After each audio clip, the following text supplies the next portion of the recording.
to go back to a major internal challengers quote, it's comics and conversation, not comics or conversation. Exactly. There's a point where our ability to just, like, be present for someone has to stop because we either have to, like, a sale has to generate from it or we have to work.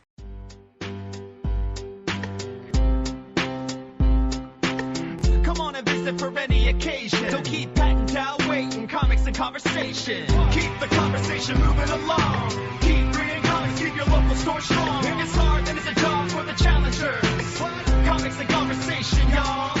From Challengers Comics and Conversation in Chicago, this is Contest of Challengers, a comics industry business podcast with Patrick Brower and W. Dale Bush. Thing you're telling me just makes me more angry about all the people who shop at our store. You get to be more angry about these things God. than I do, Dal. I like that on a day that we're recording the podcast, it's always... I feel like Fridays are make for a darker podcast because you usually come in with like a few anecdotes from the store, and frequently they will make me madder than they make you. Well, when we record these things... Strap in. When we record these things on days off, it's like, oh, hey, I love comic books. It's fun being a comics retailer. What's going on this week? Fridays is very like, God damn it. Let me tell you a story. Launch into it. I think you are in this story, but I don't know for sure because I wasn't allowed to be told. Okay. So we get a bill today from AT&T. Okay. For the old account. Now, for everybody, for people listening, just to keep you up to speed, we had some pretty severe issues with AT&T about a month ago when we were trying to switch our internet from standard cable to fiber. And we were without cable or without any internet for 3 days, Friday, Saturday, Sunday, Monday, almost 4 full days, and without a phone for 6 days. Fixed it. Our internet's great, super fast. We got fiber. Yeah. Great. Now, if you recall, Dal, and I'm sure you do, one of the problems was they gave us a temporary phone number. Correct. And then we're never able to switch our old number back. Right. So, about a month ago, I got what I thought was the final bill for that account. Okay. Got another bill. I thought, I should call about this. Now, I will say this. Today was not the day to do that. No. However, bill's right there in my inbox. I'm like, I'm just going to call and see what's up. So I call customer service. I get a very helpful, very pleasant woman. And I explain the situation to her. And she's looking at our account. And then she gets confused because there's 2. I'm like, yeah, I know there's 2. That's the problem. We need to get rid of one. But according to her, they are 2 identical accounts with identical service, just with 2 different phone numbers. So she puts me on hold, calls the first one, which is the temporary one. Right. Nothing happens. Puts me on hold, calls the second one, which is me, so she gets me on call waiting. Yep. So gets back, and this is interspersed with, okay, so what's your account code number? Here it is. Okay, what's the code number for the second account? I don't know, same thing. Fine. Verifying addresses back and forth. Right. And then I took it aside. I'm like, hey, look, this has nothing to do with you as a human being. I hate the AT&T website. I hate it so much. Unnavigable. Oh, I'm so sorry about that. I'm like, it's not your fault. You didn't design it, but I do hate it. Yeah. So basically she says, look, the problem is you have 2 identical accounts with 2 different phone numbers. The internet you're using is for the account with the old phone number. The old phone number is on the account for the internet you're not using. You need to talk to tech support for that. Oh, Jesus. I will transfer you. Great. And this was a lot of putting me in a hold, looking things up. This was not a short call. Oh, no. But Nothing with AT&T ever is? I will say I did get a customer service rep within like 5 minutes of the call. That's great. Yeah. So then she transfers me to a woman with a very thick accent who talks very quietly. Okay. Didn't explain anything to her, just transferred me. So I just started at the beginning. Yep. And then they have to go through a lot of the steps you've probably already gone through. Oh, for sure. But here's the thing, Dal. She sees the 2 separate accounts. They are not 2 identical accounts with the same things. They are the old account with the old cable and the new account with the new fiber. Okay. Old account, correct phone number. Fiber account, wrong phone number. Great. And this was, again, back and forth. And when she went to verify the new account, the verification number I gave her didn't work. So she's like, well, there's a secondary number attached to this account. And I said, oh, what is it? I can't tell you, but I have to call it. So did you get a call from AT&T today? I mean, I got phone calls that no one left a message for. So you didn't talk to anybody? No. So she called that secondary number and then comes back and says, okay, everything's fine. I don't know who she called. Yeah, I did not talk to anybody. Oh, that's the part I thought you played. No. So what she's saying, to reiterate, is that we have two completely separate accounts. One is fiber, one is cable. Mm-hmm. Our actual phone number is active on the cable account. Oh, God. The temporary number is active but not connected to anything on the fiber account. So she's like, now we need to talk to a member of the sales team to get a work order to switch this up. And this is, a lot of time has passed. Of course. And I had to stop what I was doing, which was setting up a free comic book day, Right. to work on this. Uh-huh. And then each time they're like, well, can we have a number to call you back? I'm like, just call this number back. We have to have a cell number in case, because it's the number you're transferring. Like, Yeah, what if this number I doesn't don't want to give you. exist? Fine, here's my cell number. So then she calls back on my cell number. I'm like, you can't cradle a cell phone. Yeah. At least I could cradle the store phone. Yeah. So I have to literally stop everything I'm doing to hold it. And then she's like, okay, well, I need to transfer you to a salesperson who has a thicker accent and I can't understand and talks so poorly that I literally, after a few minutes trying to work with the person, just yell into the phone, I made a horrible mistake. I should not have done this today. I'm not dealing with this. And I hung up on them. Yeah, that sounds like an AT&T experience. It was so awful. But now I'm worried that our phone is still plugged into the cable modem, router, whatever, and that we'll have to do some sort of other changeover. As long as it's after free comic book day. Yeah, but also, they're double charging us. Why? Yeah. What? Why? Yeah, the experience of we just want fiber and a phone number is, for some reason, the most complicated process. Like, no one seems to understand how to just be like, okay, this account now connects to this account and we're done. It's like, no. A technician's going to have to come out and diagnose this problem and figure out how to do this. And it's just like, none of this is worth it. The only reason we ever had a temporary phone number was because they gave it to us. Yes. Yeah, this is a problem entirely of their own making. Why do I now, like, we didn't set up a new account. No. We just wanted to upgrade our service. Yes. So that caused it to be a completely separate account, and now they're charging us double. Yeah, it's ridiculous. And it was, well, I was going to say so frustrating, but I think I've covered that. We've communicated I think it. I've made that clear. Yeah. And Pretty dumb. But so the process is going to have to repeat. Yeah. And I don't know if I have to start from the beginning or go right to a salesperson. Looking forward to that. Have to set up, like, and I already got 3 emails from AT&T today about changing my service. Not changing my service, a change in my service. Sure. And the whole time I kept saying out loud, why did I do this today?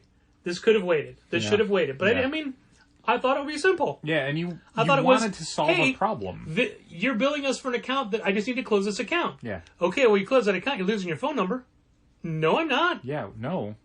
You guys moved it over to a dead account, not me. Yeah, what? I don't even understand why there's a new account entirely. Yeah, it's pretty stupid. If the internet wasn't so great right now, I would just have said cancel the whole thing. Yeah, it's nice to have fiber. Man, it was so annoying. I will try and dig up the number of the person that I was talking to, our salesperson. Yeah. But this is a typical AT&T thing where I have somebody, the first person I talk to, tells me something that's completely wrong. Yeah. And just the process of them transferring you to new people who then don't have the entire picture. So you have to re-explain it and they have to recheck things. Even though that it's already been checked and you can tell them, look, they already checked that, it's not that. But they have a process they have to go through, and it's like, because no one affiliated with their company told them, I already did that. And they can't take your word for it because you don't work there. So literally when I got the tech support person, the reason I was talking to them was, hey, we need you to run a line check to see which is a dead line. Neither is dead because they're two separate things, because the first person said it was two identical fiber lines, when it is, in course, it is not. It's not. And when I absolutely lost it was when the third person was asking for my callback information so that, you know, if they get disconnected, I'm sick of giving this. Right. And I just, you know what? I don't want you to call me back. I'm very busy. Yeah. Not a good company that we've been dealing with. Huh. Yeah, it was set up for comic book day, and the joke is we had 3 people working. Mm-hmm. We needed all 3 people the whole day. I'm sure. And I literally said, like, watch how many people desperately need to get in Sidekicks just today. Oh, always. What's rule number 1? One of the things we do is we clear away the door in Sidekicks because it's usually covered by things. Uh-huh. You know, open it and clean that threshold. You know, there's usually spider webs or stuff. Sure. A lot of leaves. We only open it like once a year. Yeah, exactly. So, you know, I open it, I unlock it, I open it, I sweep it out, I vacuum, I'm cleaning up, I pull it closed, didn't lock it yet. Within 20 seconds, someone tries to come in that door. Unbelievable. Like, yeah, that door is not for, you gotta go, oh, is it the other door? It's the other door. It's somebody who was coming in to do consignment. Oh, great. So Andrew had to come in and say, we don't do consignment anymore, right? We do not. We don't. Fine. No, thank so he you. goes back out there. And Andrew is fine, like, telling anybody what we would consider bad news. But then that person already had books on consignment and needed to cash out. Okay. So then they had to come back and stop me again. Sure. And then when I go out there to be like, all right, you know, let's take care of this. So when we be doing consignment again? We're not doing it. Why haven't you? Why did you stop it? Why aren't you doing it? I'm like, you know what? I'm very busy right now. This is not a discussion I'm prepared to have. Right. Here is your 11. No, actually, I'm sorry. It was. I didn't write it up. Oops. It's $28. Okay. For 11 books that were sold. Okay.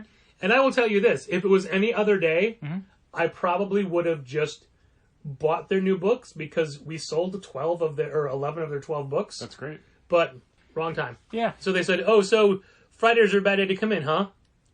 No, just this day. The day before Free Comic Day is the bad Yeah. day to come in. That's the bad day.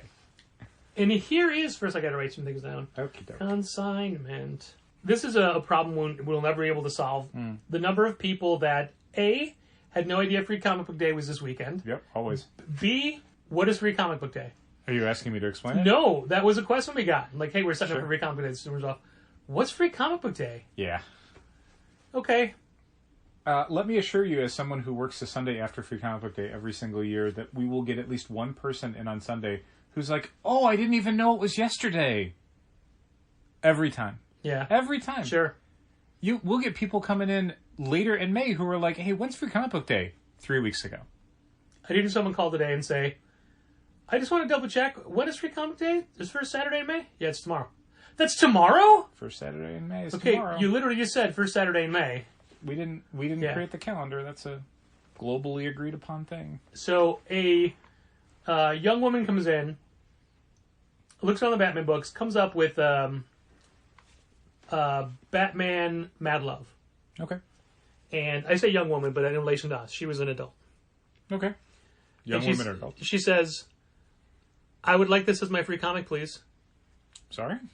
And I said, okay, well, it's not Free Comic Book Day yet. What? Free Comic Book Day is tomorrow? Oh. Well, I've never been in the store before. Okay, but Free Comic Day is tomorrow, and also it's not just anything on the shelf. It's specialized books. It's going to be in the other room. What we're working on right now. Mm-hmm. Okay, I just wanted to be upfront that I've never been here before, and I would swear I recognized her. Okay. I'm like, that's fine. Like, nothing in my demeanor was like, oh, it's tomorrow. Uh-huh. It was just very like, hey, no, I'm sorry, that's Free Comic Day is tomorrow. Okay, thank you. So she puts it back and then leaves. Okay. Like, come back tomorrow. But just like the thought that she came in, like the precision, like, okay, which Which free comic yeah, book do I want? take Good this question. one. And then she brings it to the comic. She's very polite. I would like this as my free comic book, please. It's funny to me that someone would come in and just assume, like, oh, any one of these comics is free. Like, sometimes we'll get the, like, wow, all the comics are going to be free. And it's like, well, no, that's a really bad business model. But someone's thinking, like, Well, surely, yes, free comic book day. So only one. You can only take one, but which one? Well, I mean, It's kind of funny to me. I told you before, I know of a store that said that. Like, it's not free comic books day, it's free comic book day. You get one. Yeah, every store does their own thing for free comic book day as far as how they want to give out the books. And as long as they're giving out the books, I kind of don't care how they do it. Yeah, it really, There's things I would do or not do, and obviously Challengers has its own methodology and its own regulations for how we give out the free comics and how many people can get. And we've changed that through the years. We've adjusted it based on, what people are taking and the behavior we're seeing kind of in the room. But yeah, I mean, any store that they can all choose how they give stuff away. The stuff I dislike is when people charge for it in some way. Yeah. That's the part where I'm like, nope, that's the one rule. They got to be free. You can't be like, oh, you can have one free and then 25 cents each for the rest of them. Like, no. Even if you're just selling them at cost, still no. Here's another phone call I got today. Yeah, what are your big sales for tomorrow? Nothing. Yeah. What's that? Everything is for sale. Nothing is on sale. Yeah. You don't have any big sales tomorrow? No. No. Okay. Yep. Hey man, we're already spending thousands of dollars on staff and free comic books and other incidentals that go unnoticed by customers that are part of the whole experience. To answer the more commonly phrased question, what are you doing for free comic book day? The answer is giving out free comic books. Giving out free comic books. Yeah. The fact that we have artists and creators signing and sketching and cosplayers and everything else, that is all bonus stuff. We're not required to do any of that. We do that to make the day a little bit more fun. The idea that, no, but you have to do sales. No, we don't. We have to give away free comics. And even that, it's optional. We opted to do free comic book day. Here is my plan for next year. You ready? It's the same as always. Burn it to the ground, Patrick. No. Take everything out of Sidekicks. Okay. Every single thing. Okay. Take all the free comic books, dump them in a pile in the center of the floor. Okay. That's it. No creators. You're going to go to the trouble of unboxing them even. Wow. No, yeah, I'm just going to put it down. Have at it. I thought you were going to leave them in the boxes, just with the still taped up from Diamond or PRH or whatever, just center of the room. Did you not bring a knife? You can't go through. You can only come and go that one door. We only need one person. Did we talk about... I missed it maybe in some of the description. Are we boarding up the entrance to the store? Well, someone's going to be there to block you. I think we should put bookcases or something in front of it. Fine. I don't want questions. Empty bookcases, because nothing is... No one in the store. The back of the bookcase. Okay. Because that push it over. We'd have Andrew pushing against it. Front door's locked, lights are off. No. Challengers itself is open for business. Nah. I've never been off on free comic book day. I'd like to see what it's like. Neither have I. You and I have both worked every single free comic book day, one way or another. Yeah, you know what number this is? 21? 20. Is it 20? This is 20th year? That's what the 20th anniversary. Is it? Okay. No, it's got to be 21 because it started. I thought they already did a 20th anniversary. It started in 2002. Yeah. So this is 21. Summer of Spider-Man movie. Yeah. Yeah. Okay. Huh. I read an article today. They call it 20th anniversary, but I mean, technically, you don't count free comic book summer. You do and you don't. I mean, the books were already produced and they say free comic book day on it. Right, but there wasn't a free comic book day. I still count it. Okay. They just spread it out. Well, then does that mean that year you worked 12 free comic book days? Yeah, probably. It felt like it. No one cared about the books that year. We found out that we put them on the shelves with the New This Week books, and we have so many left. Yeah. So many left. We could do an entire free comic book day without buying free comics. Yeah. I wonder. I mean, there's probably...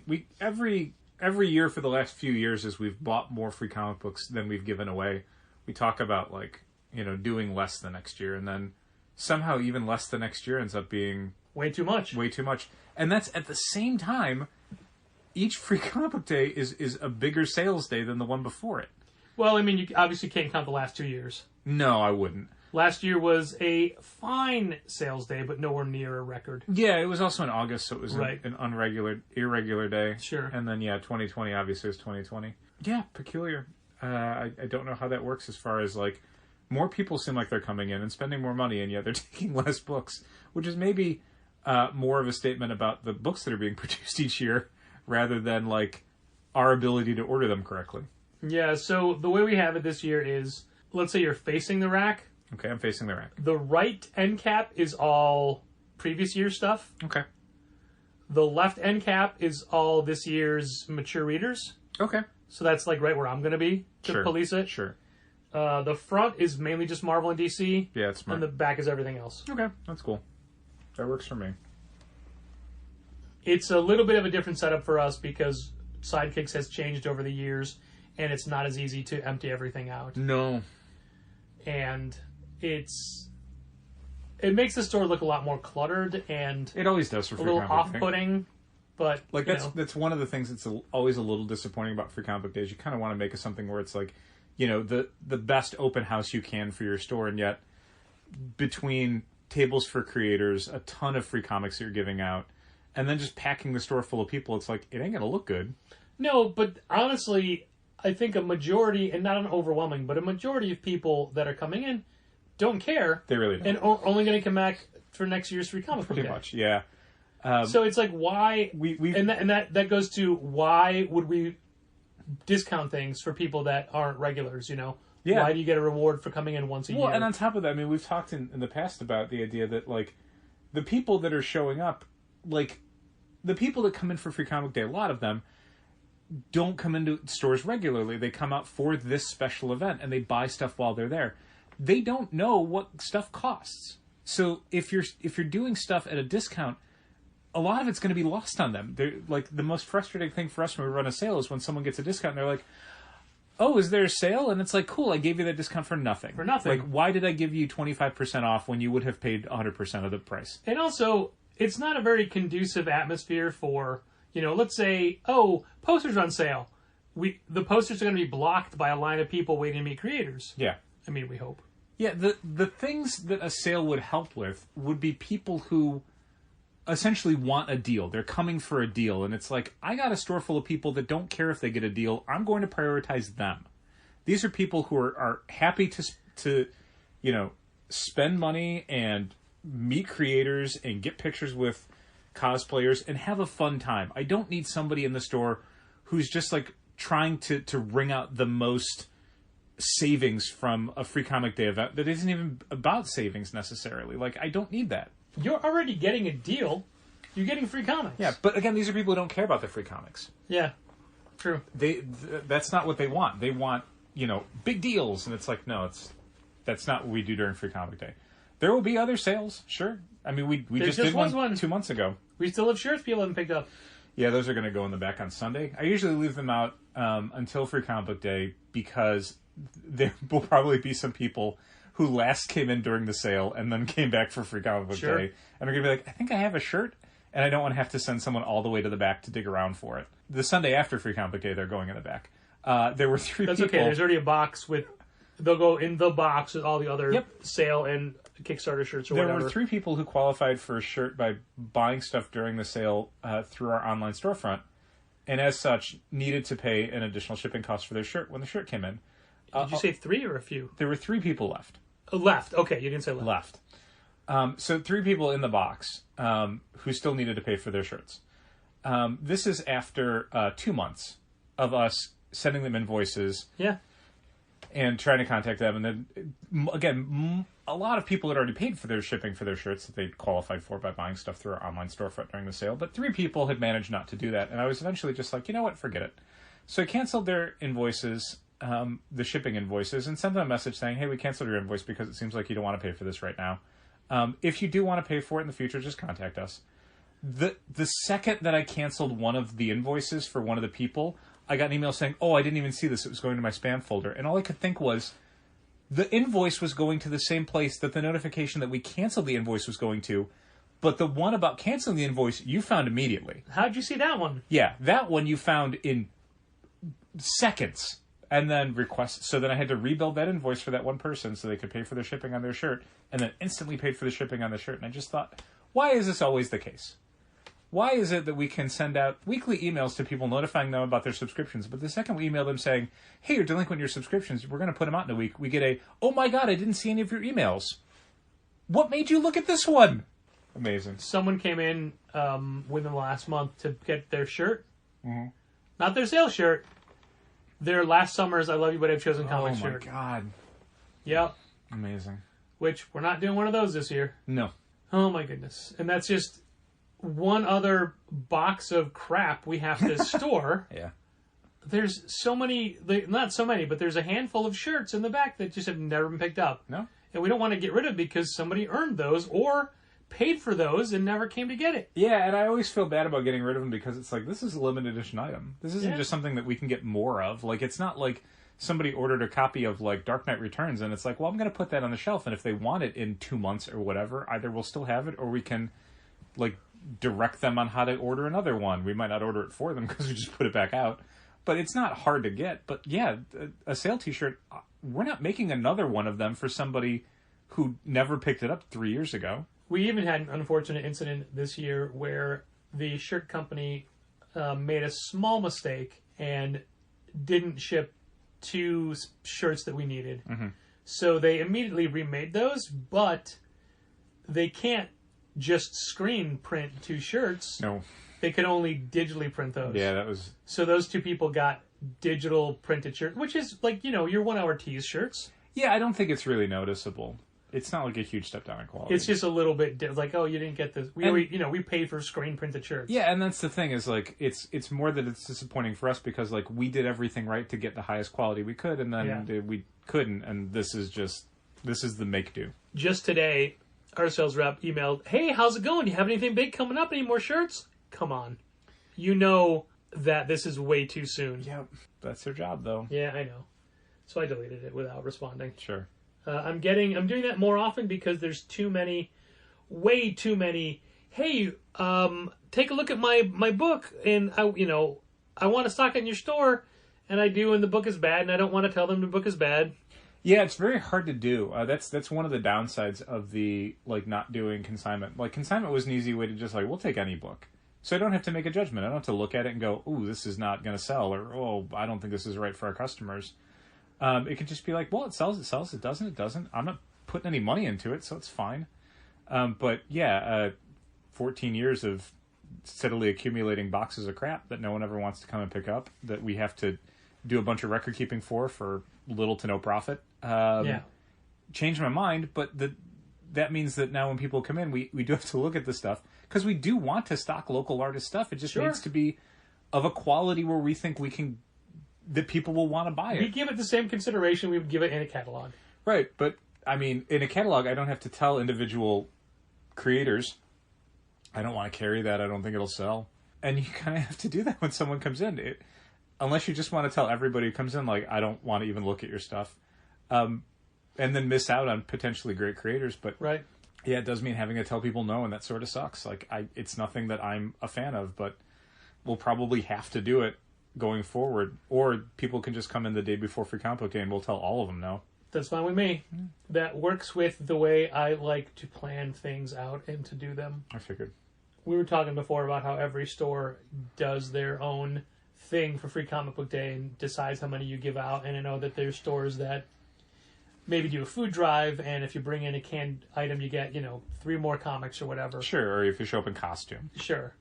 We found out there's a local store that is doing something that I just think is classless. Okay.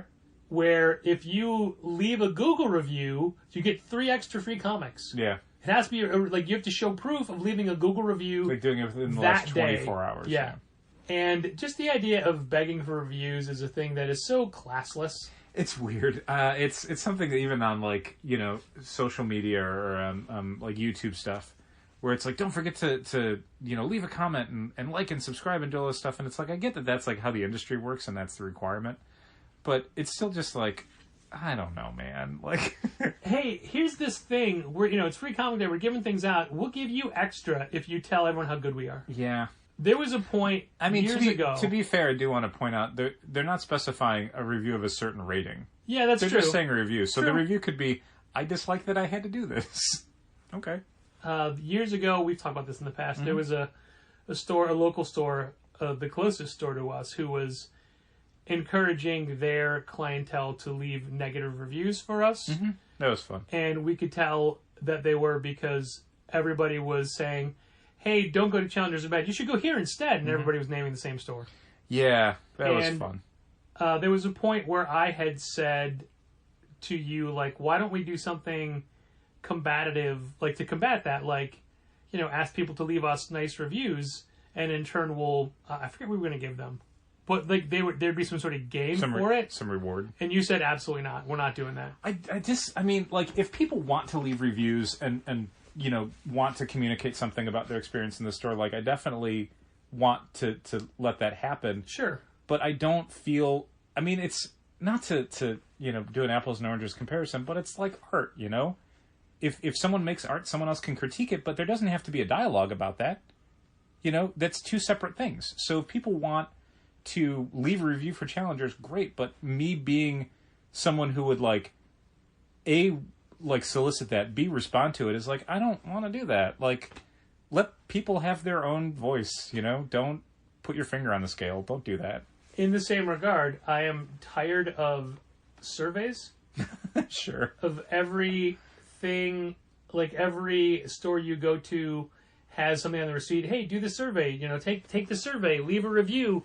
You know, get a free donut, get a free coffee. Please do this. I've gotten multiple phone calls and pieces of, like, snail mail from my healthcare, my insurance company, wanting me to rate service, and it's just like, here's the rating. This stuff is stressing me out. Yeah, leave it alone. Stop making me pay attention to you. Like, leave me alone. You're already getting my money. I had some work on my car done recently, and I've gotten multiple texts and emails about it. And for one time, I'll do it. Mm-hmm. But I'm not going to do it every time I take my car in. Yeah. And so I did it, and I go through, and I named my service advisor, and I gave him a good review, and I blah, blah, blah. I'm still getting these texts and emails. Yeah. Hey, can you please rate our service? I did.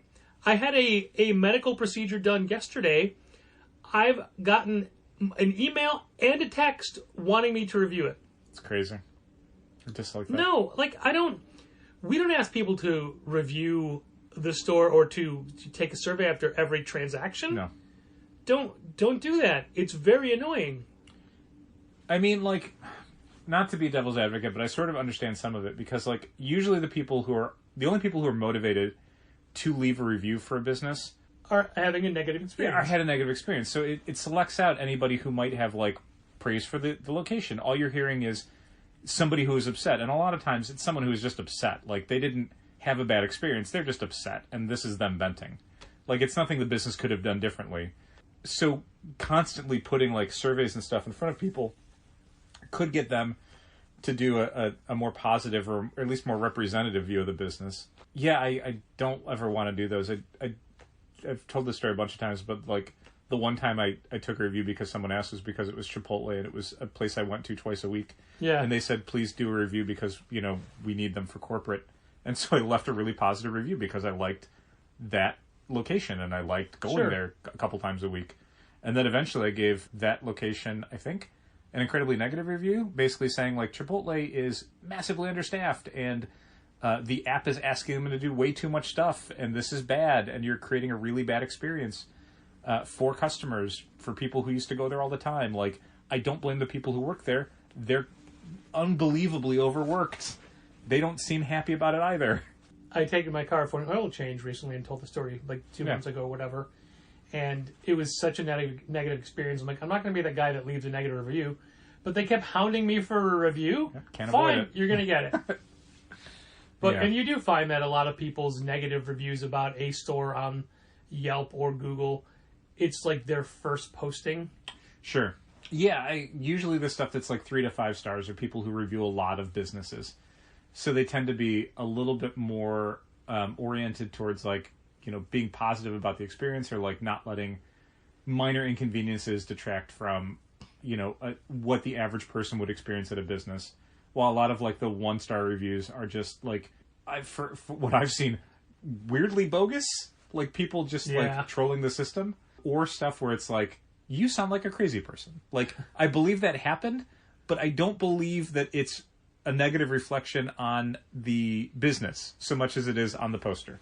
Sure, we have that infamous situation that's been up and down Reddit and all sorts of places about an incident that never happened. Yeah.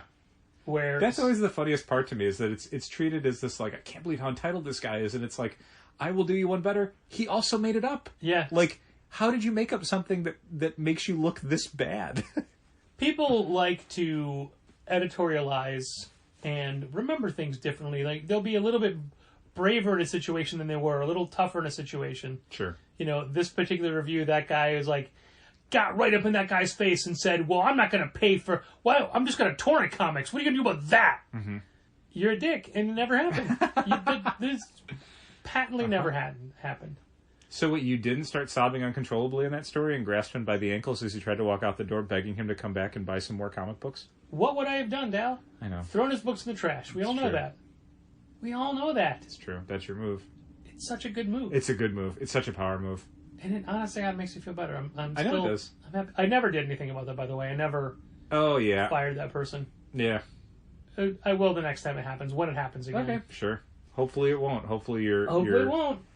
Big moment was enough to dissuade them from their behavior. And also, I think, like, I don't know if it was right before that or right after that, but we sent out a subscriber email, I think it was right after that basically said, hey, here's how you can not double up your subscriptions and pre-orders. So maybe that'll stop happening. Maybe. You know, Brian Garside has a term for switching out your covers on subscriptions. He calls it slipstreaming. Interesting. Yeah. Like, if you normally got the A covers, but one month you just want the B cover, slipstreaming. Trying to apply that to, flying a jet. Mm-hmm. But, okay.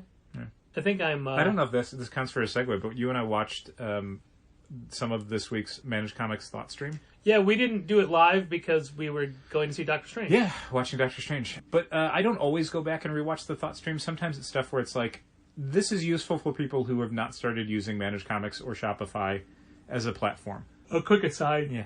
Somebody, a retailer posted today that they're starting use with another POS service. Yeah. And that it requires a very specific size monitor. And they're already unhappy about that. And I just thought, wait till you get further in. Uh-huh. But maybe it'll be great for them. Maybe. Not Managed Comics, not Shopify. Managed Comics, though, very excited about this week's Thought Stream.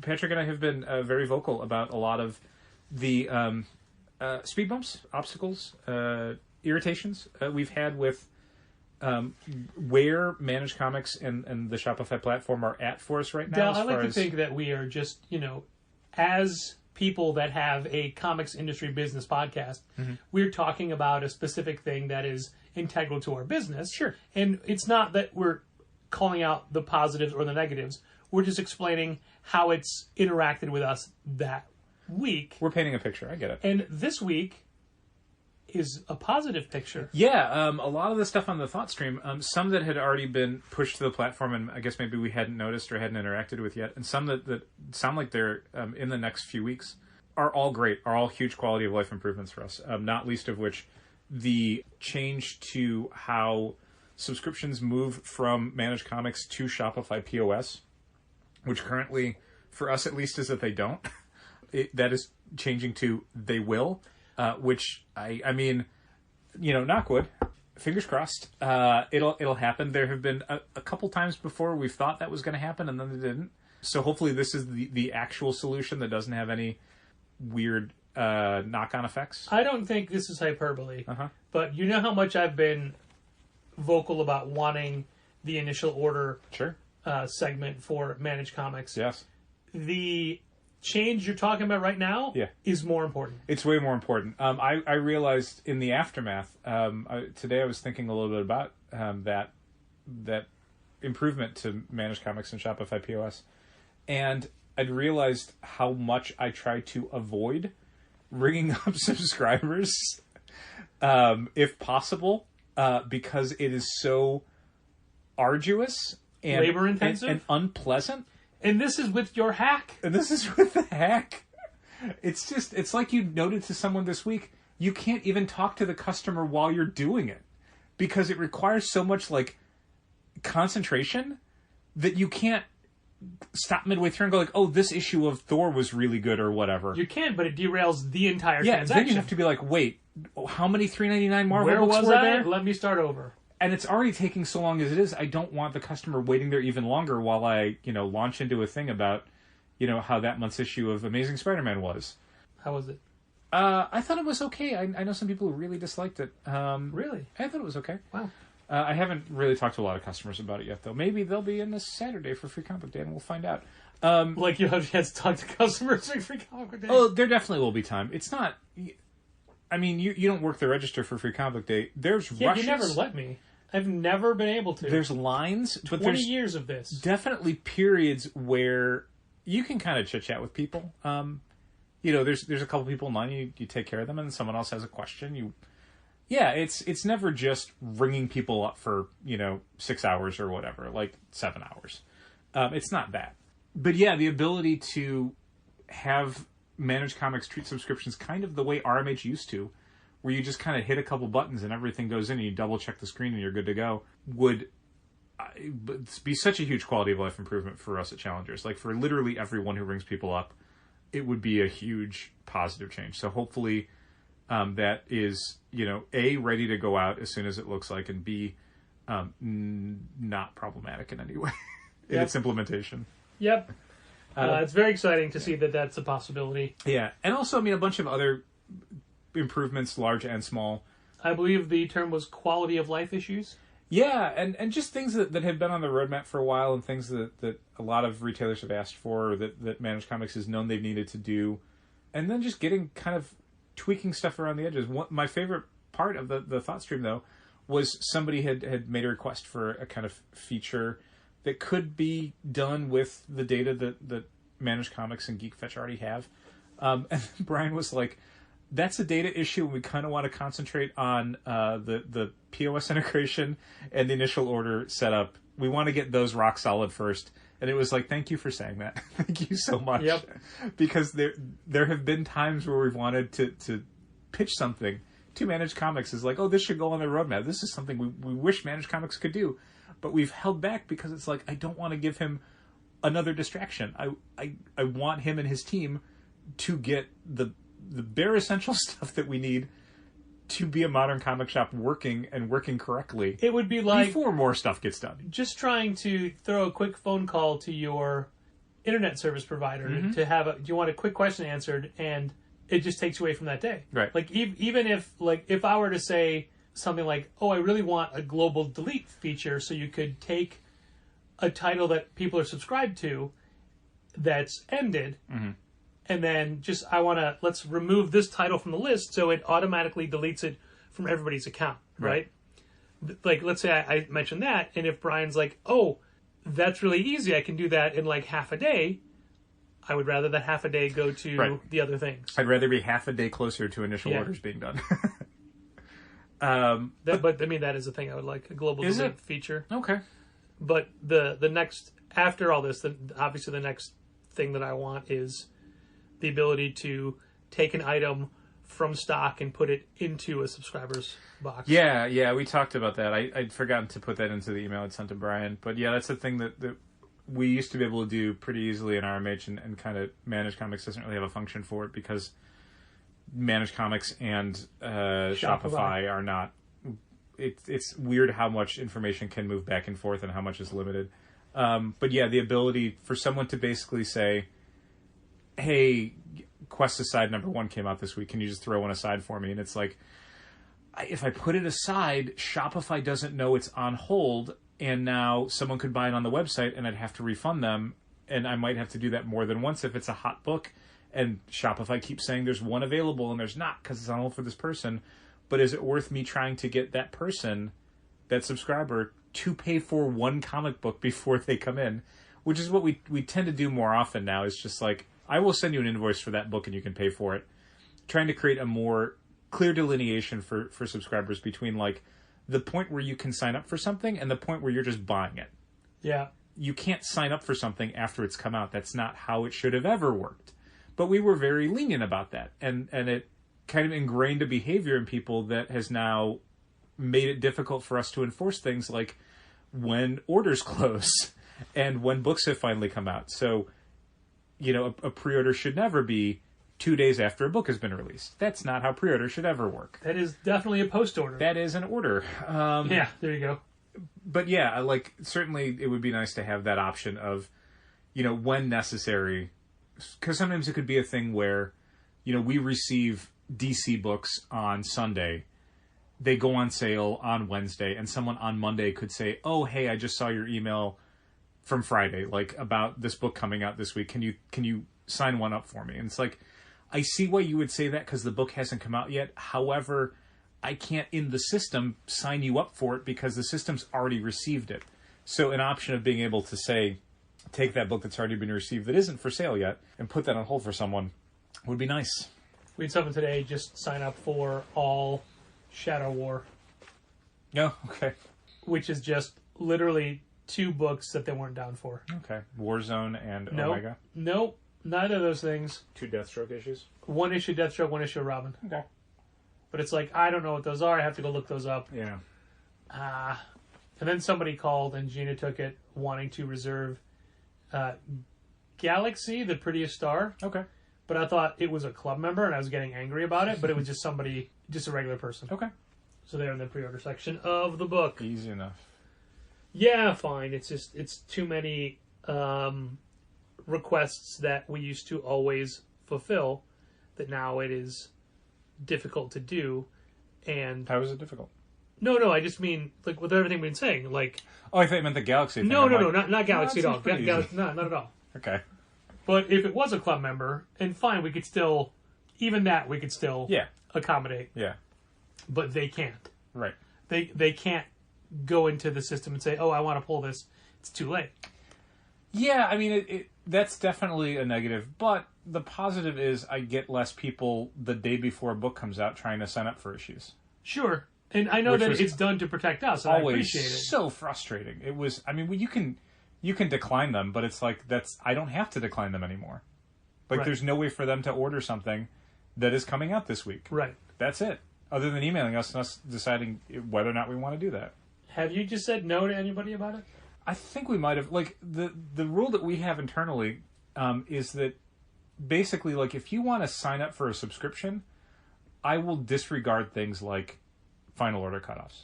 Like, I will make sure you get your subscription going with the next issue to come out, even if it's after an order window has closed. Yeah. Because I understand that, like, you want to read the story and that's why you're subscribing to it, so I don't want you to miss an issue just because you're asking too late or because you just started reading it and didn't realize that you've missed because of how quickly order windows close. Like, if you get issue 1 the week it comes out, but you wait 2 weeks to read it, you've already missed the order window for issue 2. Yeah, that's true. So I want to make sure that people can get their books and follow a story and be excited.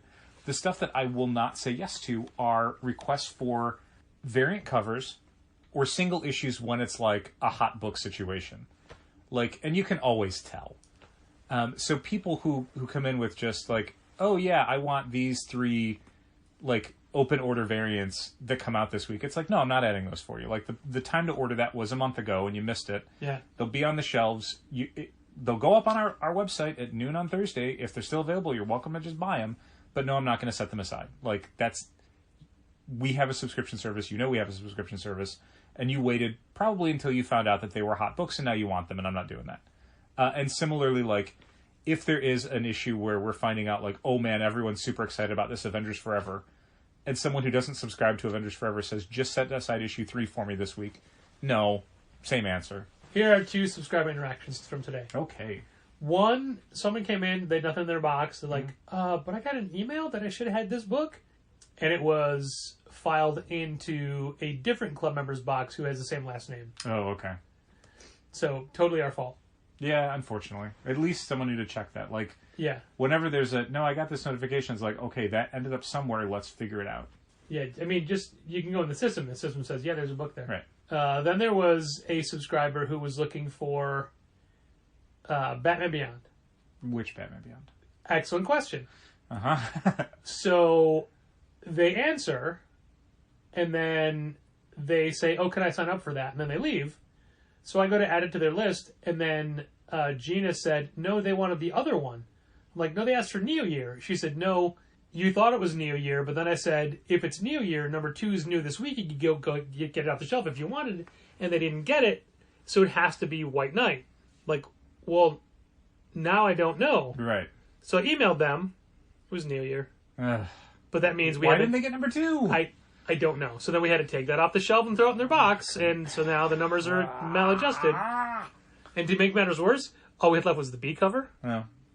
Christian Ward B cover. Sure, but maybe they didn't want to spend an extra $1.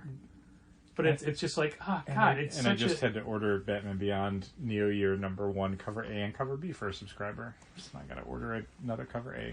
It's weird to me that the demand for that series is so high when the previous series we were selling 2 copies. Yeah, and that was subscriber only. Yeah. No one even wanted to buy it off the And shelf, now so we this one stopped is carrying in it. double digits.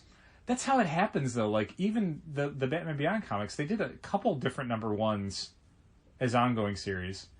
And when they would restart it, people would be like, oh, Batman Beyond, I love that. And then by issue 8, they wouldn't care, which is why this is a 6-issue series. Yeah. DC figured it out. Man, wasn't there's a series, and I can't remember who it's from, DC or Marvel, that it was a stealth miniseries? Like, it's only a 6-issue series, but they deliberately didn't tell us that because they thought orders would be lower.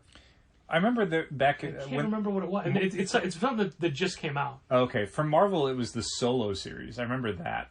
Because that was like a 5-issue thing. Yeah. And it was like, why didn't you tell us it was only 5 issues? And they had similar things happen with, like, I don't know, some other comic recently. But no, I don't know. Aquaman. It's Aquaman. Oh, is it Aquaman? Yeah, Aquaman. Was that not a that wasn't even announced as a miniseries? Correct. It was announced. I just assumed it was. Yeah. Everything about it says this is not an ongoing series. What? It's all the 3 Aquas. So Jurassic League number 1 comes out this week. Yeah. Did you hear they have a guest artist for issue 3? I heard that, but I didn't know that it was in the knowledge. DC mailer. Oh, it was? Okay. Yeah. Yeah. Did they say who it was? Juan Geddes, I think. Okay. Wait, Juan Gideon is the guy who's doing it, so... No, it's like Geddes. Okay. Or maybe it's somebody else entirely. Maybe I'm thinking of Juan Gideon and I'm Gotcha.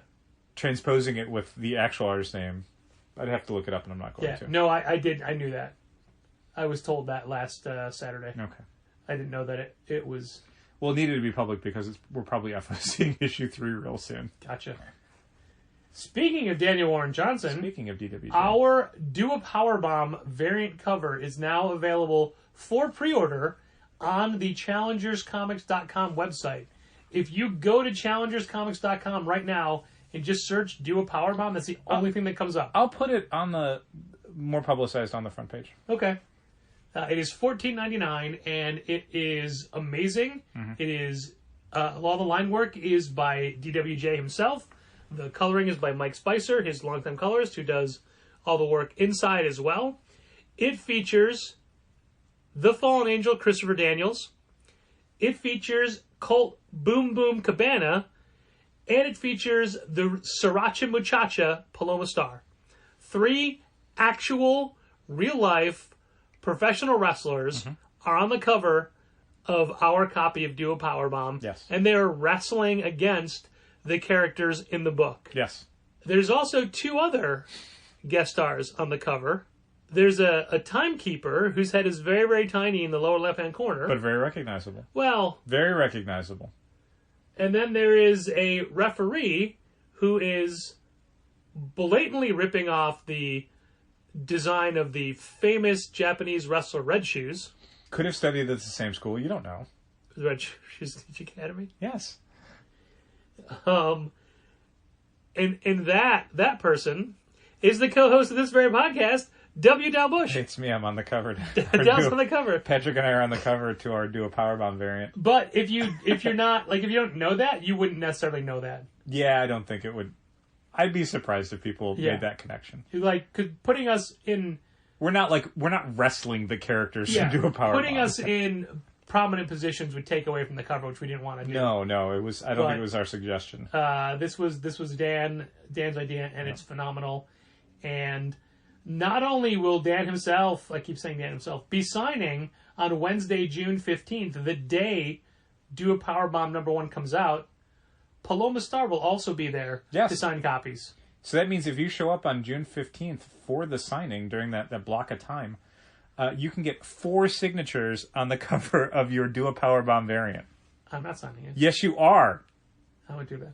Yeah, you will. Anyway, it's very exciting. We're It happy. is very exciting. The cover is amazing. We looks haven't done great. an exclusive cover in forever.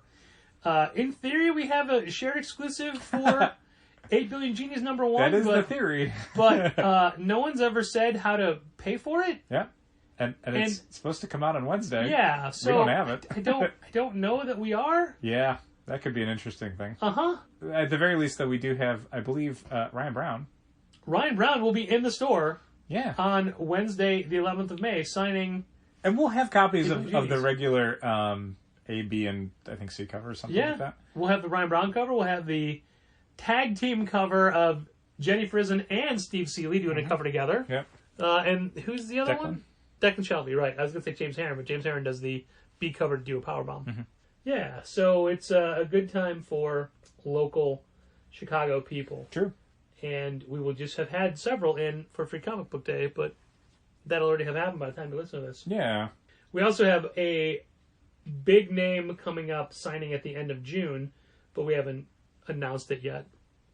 Although we booked it back in 2021. Yeah. And reconfirmed very recently. Nice. But a big name talent. And they were nice enough to confirm that the corresponding project that they'll be signing for is actually going to be... It exists. That it will not be delayed. Yeah. You were afraid it was going to be. With the way that publisher has been handling some things Yeah. has been happening. I mean, stuff But- happens. Sure. But I can say, as a lovely tease, we have already mentioned that creator's name in this very podcast. It's true. Red shoes. That's it. There you go. I ruined it. I ruined the surprise. Wow. Good job. You, of course, have to wear red shoes that day. Somehow I'll have to find them in my closet, Patrick. You don't have red shoes anymore? Not that obvious? I have nothing but red shoes. Okay. There are... It's funny because never mind. Mm-hmm. Too much of a peek behind the curtain. But yeah, so exciting things are coming up, and it should be hopefully a real fun summer. Yeah. And we're very excited that people that we are big fans of have new projects out that we can get behind. Yeah, and we Like hope... your Ryan Browns, like your DWJs, like your Kyle Starks. Yeah. Your Wrestle Boy Kyle Starks. Good couple months. And we hope that people have had a really good time at Free Comic Book Day. Even if you didn't come to Challengers, hopefully you went to a comic shop somewhere in the world, got some free comics, celebrated the medium. That's one of the fun things whenever we say to somebody, because my lines have been, hey, if you're not doing anything next Saturday and you find yourself in the neighborhood, it's Free Comic Book Day. Yeah. Oh, I'm going to be, out of town, this place. Good news, Free Comic Book Day is all over the world. Yeah. So wherever you're going, track down a comic store, they're probably If you're participating. somewhere on the planet Earth, there's probably a local comic shop that's giving away comics. Like, we get to point out, like, hey, we are not pitching this event as a moneymaker for us. This is to celebrate comics. Yeah. And, certainly if you live in Chicago, there's a lot of shops that are doing things, and it's worth, if possible, making a day of it. Sounds like the weather's going to be kind of nice. It will have been. Who knows? And if there is no podcast next week, it's because something went horribly wrong at Free Comic Book Day. And Or horribly right. interesting. I can't even let myself imagine what that would be because Your brain doesn't work that way anymore, It Patrick. It's doesn't. been trained It out really of that doesn't. by all these years of retailing. Envisioning a positive future is just... You can't make that leap cognitively. now that Sidekicks is such a prominent part of our business, Yeah. to have to shut it down for a day does tend to mess up things schedules. Like Tuesday afternoons, that's where I'm unpacking diamond boxes and whatnot. I need tables spread out. Right. Fine, people still come in. But today when we have stacks of grid wall Right. and the shelves and piles of boxes, it's not conducive for people being in there. No. So it has to be closed off. And the few people that come in specifically to go to Sidekicks, you have to be like, hey, I'm really sorry, it's not a safe environment, you can't go in there. Yeah. This one day, unfortunately, there's Like- 6 hours where it's like, I can't. In I'm years sorry. past, we would move all the Sidekicks books out in front of the back issues. Right. We're not doing that this year. Right. So this year especially. So there was a mom, a young son, and a grandma who came in looking for that. But the mom's like, we can find something out here. And the kid just wanted like handfuls of Yu-Gi-Oh stuff. I'm sorry, of Pokemon stuff. Okay. Or like, oh, I want this full box. Like the mom's like, that's $165. We're not getting that. Uh-huh. And then she's like, you need these card sleeves. And the kid did not want card sleeves and was throwing a fit. And mom's like, fine, we're leaving. No, I don't want to. No, you're being rude to your grandma. You're being, and the whole time, the grandma comes up to me because she actually saw the Doctor Strange display. She's like, I have a friend who collected comics for years. Doctor Strange is his favorite. And isn't there a movie coming out? It's out already. I didn't know it was out already. And then it became, so what's this free comic book day about? What's free comic book day about? And like, how does it work? And what are the 3 books? It's like, what sort of sales are you doing? you know what? lady? Don't have the bandwidth to have a conversation about it, especially when you're not coming back tomorrow. Yeah. I don't want to be rude. And if it was another time, I'd be happy to talk to someone. But there is a point. It's a lie. To go back to a major internal challengers quote, it's comics and conversation, not comics or conversation. Exactly. There's a point where our ability to just like be present for someone has to stop because we either have to, like, a sale has to generate from it or we have to work. Like, the ability to just, like, oh yeah, let me just stop what I'm doing. Let's just talk. Like, no, I can't do that. Like, that is not my time, and everyone's time who works at the store is more valuable than that. So it needs to be something where this is, again, either going to generate in a sale or I have to get back to work. Like, one or the other. Well, I'll tell you what. Get back to work now. Thanks for listening. Keep reading comics. This has been Contest of Challengers. Thanks for listening. Keep reading comics. Challengers is located at 1845 Northwestern Avenue in the Bucktown neighborhood of Chicago. 773-278-0155. Keep up to date with new releases and events at challengerscomics.com. Like Challengers Comics on Facebook, follow @Challengers on Twitter, and help fund this podcast at patreon.com/challengers.